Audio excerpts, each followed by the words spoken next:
কালিশরী মদিনাতুল উলুম মাদ্রাসা হিফজুল কোরআন 2026 প্রতিযোগিতা কোরআন প্রতিযোগিতার সম্মানিত সভাপতি উপস্থিত আছেন মঞ্চে অত্র মাদ্রাসার সম্মানিত মোতামিম সাহেব সহ আসাদায়ে কেরাম এবং আমার সামনে উপস্থিত আছেন অত্র মাদ্রাসার শিক্ষার্থীবৃন্দু ও আমাদের কালিশরীর মুরব্বিয়ান সকলের প্রতি আমার সালাম। আসসালামু আলাইকুম রহমতুল্লাহ।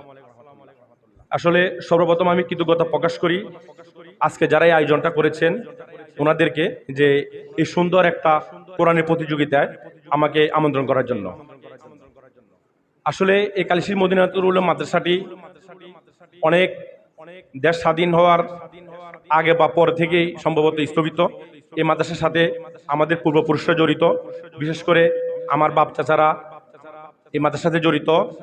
এই মাদ্রাসার প্রতি আমারও ব্যক্তিগতভাবে এই মাদ্রাসার প্রতি অনেক, যদিও ওই ধরনের সময় দিতে পারি না নিজের ব্যস্ততার কারণে, তো মাদ্রাসার প্রতি আমাদের অনেক দায়িত্ব থাকে, যেহেতু আমরা এই এলাকারই সন্তান। আর এই মাদ্রাসা যেন ভবিষ্যতে যে আয়োজনটা করেছেন এই আয়োজনটা যেমন সবসময় আপনারা করতে পারেন প্রতি বছরেই, এটা আপনাদের কাছে আমার অনুরোধ থাকবে।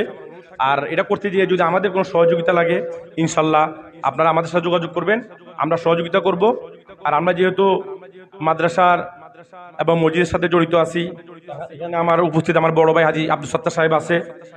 আমাদের বাংলাদেশ জাতীয়তাবাদী দল বিএনপি যেহেতু ক্ষমতায় আছে, আমরা এই দলের কর্মী। আশা করি ইনশাল্লাহ আমাদের সরকারের মাধ্যমেও ইতিমধ্যে আমার নেতা আলা সৈয়দ মোহাম্মদ ফয়সাল সাহেব ওনার বরাদ্দ থেকে 1,20,000 টাকা মাদ্রাসা উনি দিয়েছেন, এবং ভবিষ্যতে মাদ্রাসার জন্য আমরা চেষ্টা করব যেমন আমাদের দল থেকে আমরা কিছু করতে পারি। পরিশেষে সকলের সহযোগিতা চাই মাদ্রাসার জন্য আরো উন্নত হয়।